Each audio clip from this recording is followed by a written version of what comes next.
Welcome. This is your Need to Know. This is an episode recap, so there will be spoilers, sweetie. Music by Sisters AI Rhythmic. Check them out on YouTube. This is your Need to Know. Spoilers, sweetie.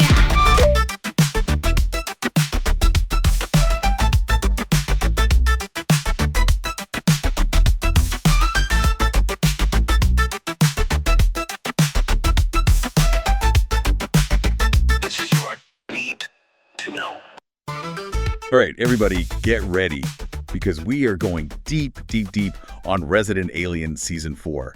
And we're talking about some fresh intel here. Yeah. The kind of stuff that makes you the most informed fan out there. You know that show Resident Alien about an alien just hiding in plain sight in a small town? Yeah. Well, guess what? It's blowing up on Netflix, and they are already filming the next season. It's really taken off. You've got this really quirky humor, but also like a real heart to the show, you know? So it's no wonder people are hooked. Yeah, for sure. And get this. They just started filming Season 4 in Vancouver, so it's officially in production. Yeah. And plus, they're moving over to the USA Network. That's a big deal, right? It is. I mean, network changes can mean a lot for a show, right? Like USA Network has a certain style, you know, it's a little more mainstream, maybe a little bit more action-packed. It makes you wonder, will Resident Alien have to kind of change to fit that? Or will it be the show that changes the network? What do you think? That is a great question. I don't know. It'll be interesting to see how it all plays out. But speaking of changes, we can't ignore that crazy cliffhanger from Season 3. Harry and his little alien baby Bridget, snatched up by the gray aliens. What a way to end the season, right? Totally. And while all that's happening, back in Patience, we have a fake Harry running around, but this isn't just like some identity theft, right? This new Harry is a shape-shifting mantid. Do you remember those creatures from Season 2? They're the ones that escape from the Greys. And oh yeah, they eat people. Whoa. Okay, so things are getting intense. It sounds like a recipe for disaster. And poor Max, he's the only one who knows the truth. He's the only one who can see this mantid for what it really is. That kid has a lot on his plate. Do you think he'll be able to convince anyone about this fake Harry? That is the big question, isn't it? I mean, think about it. Harry, the real Harry, was always a little odd, right? So is anybody going to believe Max when he says this new Harry is even weirder than usual? It's like the boy who cried wolf, right? Only this time, the wolf is very real and very hungry. This is making me nervous just thinking about it, especially since filming is going on right now, from December 2nd of this year all the way to March 31st of next year. Can you imagine being in Vancouver and just running into that production? Right? What if you're just like walking down the street and bam, there's Alan Tudyk filming a scene? Oh, that reminds me. Alan Tudyk is directing the first episode of the season. I wonder what that's going to be like. He is so talented. Such a comedic actor. He really is. It's super exciting. Yeah. Knowing his style, I bet he's going to bring just like a unique energy to that episode, you know? Maybe some really creative shots, maybe even some subtle little visual gags that really play to his strengths. What do you think? Oh, absolutely. I can't wait to see what he does behind the camera. And it's not just Alan Tudyk that we got to look forward to. We've got Sarah Tomko, Alice Wetterland, Cordy Reynolds. Even Linda Hamilton is coming back. Plus, they added Enver Jokaj to the cast. Maybe some Marvel fans out there will recognize him from Agent Carter. Yeah, for sure. There is a really solid lineup of talent returning. And of course, leading the charge, we've got Chris Sheridan, the showrunner. He's sticking with Resident Alien for Season 4.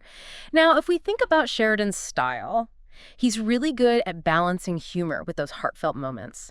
And I think that's a big part of what makes Resident Alien so appealing. You laugh, you cry, you feel for these characters. Yeah, that's so true. And for you location buffs out there, I got a fun fact for you. Harry's cabin, the one that's supposed to be in Colorado, well, it's actually filmed in Manatee Bay, British Columbia. Oh, wow. That's beautiful. Yeah, it's a gorgeous setting. You know, the show does such a great job of creating that small town atmosphere, and it turns out a lot of it is filmed in actual small towns. Patience is actually a combination of Ladysmith on Vancouver Island and Fort Langley. That's so cool. So if you find yourself in those areas, keep an eye out. You might just stumble upon the Resident Alien set. You never know. You could be walking down the street and suddenly there's a giant mantid trying to blend in. Now that would be a sight to see. It would. And who knows, maybe they'll let you be an extra in the background. Just try not to get eaten. Good advice. Yeah. Now, getting back to the story, what do you think is going to happen with the real Harry and his baby? Do you think they'll be able to escape those gray aliens? They seem pretty formidable. I don't know about that. Harry's clever, you know, and he's got his alien gadgets. But those Greys are on a whole other level. I don't think even he can outsmart them. Plus, where are they even going? What do they want with a human-alien hybrid baby?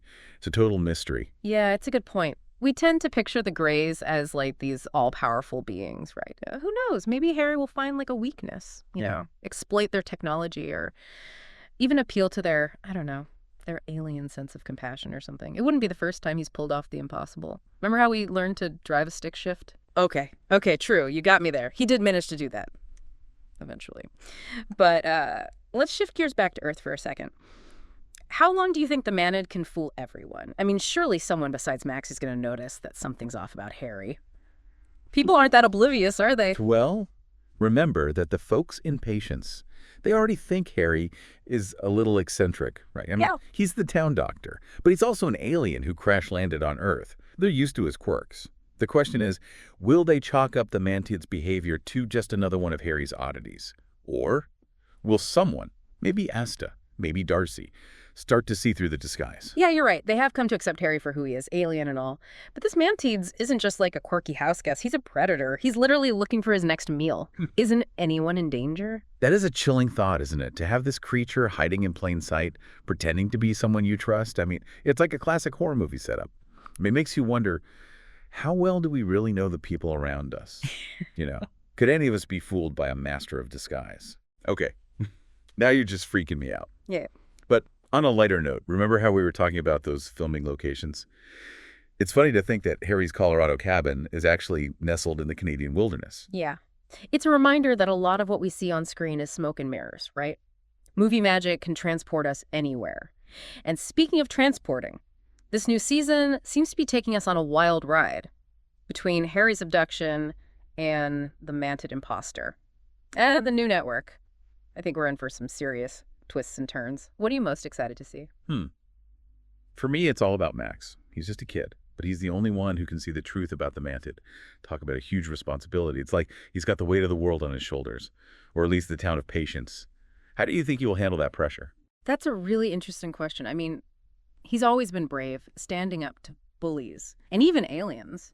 But this is different. He's not just facing a physical threat. He's facing deception, manipulation, something that's harder to fight. Will he be able to convince the adults, the people he trusts, to believe him? Or will he have to take matters into his own hands, you know? It's a classic David and Goliath story. Only this time David is armed with a flashlight that can see through alien disguises. Yeah. And let's not forget about the real Harry, out there somewhere in space. Yeah. What do you think is going on with him? Are the Greys holding him captive, experimenting on him? Or maybe they need his help for something. I mean, why else take him and his baby? There are so many possibilities. It's a testament to the writers that they can keep us guessing like this, you know? We have this tendency to see the Greys as the villains. But what if they're not? What if they have reasons that we just don't understand? What if they're trying to protect Harry and Bridget from something even more dangerous? It's a good reminder that things aren't always what they seem. Right. We've been conditioned by movies and TV to fear the Greys. But maybe they're not the bad guys here. Maybe they're the lesser of two evils. Or maybe they're not even evil at all. It's all a matter of perspective, isn't it? And that brings us back to that final scene, Harry and Bridget on the moon. Looking down at Earth. What do you make of that image? That image is haunting, isn't it? It's full of symbolism. You've got Harry, this alien who has grown to love Earth, forced to watch it from afar, knowing that his friends, his life, everything he cares about is in danger. And then there's Bridget, this innocent child caught in the middle of this cosmic tug of war. It's a powerful reminder of how small we are in the grand scheme of things, but also how connected we are to each other and to this planet. It really makes you think, doesn't it? And while we're on the topic of those we're connected to, what about Asta?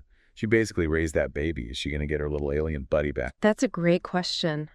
Asta's bond with Bridget is so special. It transcends species, language, even planets. You can see the maternal love she has for that little alien. I think it would break her heart if she never saw Bridget again. But the question is, will she get the chance to rescue her? And if she does, what will that journey look like? It's going to be an emotional roller coaster, that's for sure. I'm already bracing myself. But speaking of emotional roller coasters, let's talk about the bigger picture here. With the show moving over to the USA Network, what kind of impact do you think that will have on like the tone and direction of Resident Alien? That's a really important question. I mean, USA Network is known for a certain style of programming, right? A little more action-oriented, maybe a bit edgier than what we've seen from it on Syfy. So do you think they're going to want to lean into that with Resident Alien? Right. Maybe we'll see more car chases, explosions, alien battles. Yeah. Yeah, I could see that happening. It would definitely appeal to like a wider audience. But I also hope they don't lose that quirky charm and heart that made the show so special in the first place. What do you think? Will they be able to strike a balance? I think they can. I mean, Chris Sheridan, the showrunner, he has a real knack for blending genres. Remember his work on Family Guy? Yeah. He could go from like slapstick comedy to like really poignant social commentary just like that. So if anyone can navigate this network change and keep the essence of Resident Alien intact, it's him. Yeah, he's definitely got the talent and experience. And let's be honest, the source material is strong. The Resident Alien comic book series, it's full of humor and action, even a touch of romance. There's a lot for the writers to work with. Absolutely. And if they can tap into all those different elements, I think they can create a show that really appeals to both longtime fans and newcomers. It's exciting to think about the possibilities. It is. And speaking of possibilities, let's go back to that ending scene with Harry and Bridget on the moon. It left us with so many questions. What's their fate? What are the Greys planning? And what does it all mean for, like, the future of humanity? I mean, it's one thing to have an alien hiding in a small town, but a whole moon base, that's next level. Right. It's like the show is expanding its scope, moving from this intimate setting of patients to this vast cosmic stage. And that ending shot of Earth, seen from the moon, it is both beautiful and unsettling. It makes you realize just how vulnerable we are, how much we just don't know about the universe. It's a humbling perspective for sure. Yeah. But maybe that's the point. Maybe Resident Alien isn't just a sci-fi comedy. Maybe it's a show about what it means to be human. Yeah. In a world that's bigger and stranger than we can imagine. I think you're right. I think at its core, the show is about connection, the connections we make with each other, even when we're different, even when we come from different worlds. And it's about finding our place in the universe, even when that universe is constantly throwing us curveballs. Yeah, so well said. And that's what makes Resident Alien so captivating. It's funny, it's heartwarming, it's thought-provoking. It's a show that stays with you long after the credits roll. It really does. And as we eagerly await season 4, I'm left with one final question for you all to ponder. If you were in Harry's shoes, stranded on the moon with a baby alien, and a group of mysterious Greys, what would your escape plan be? Let us know your most creative ideas on social media. Until then, keep watching the skies. This is your need to know.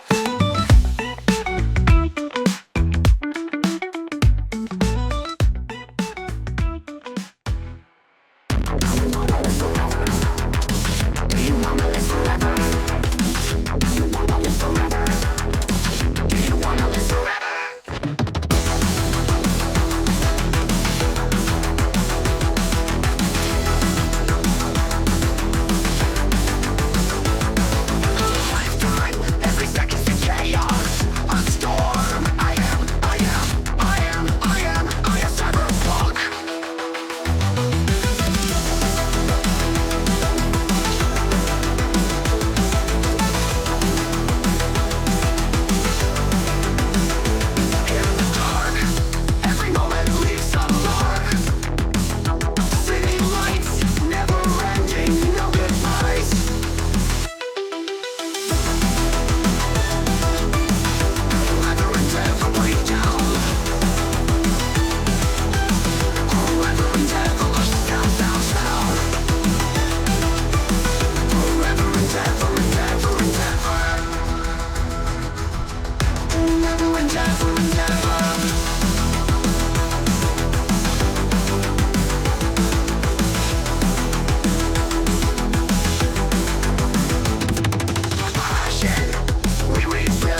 live forever.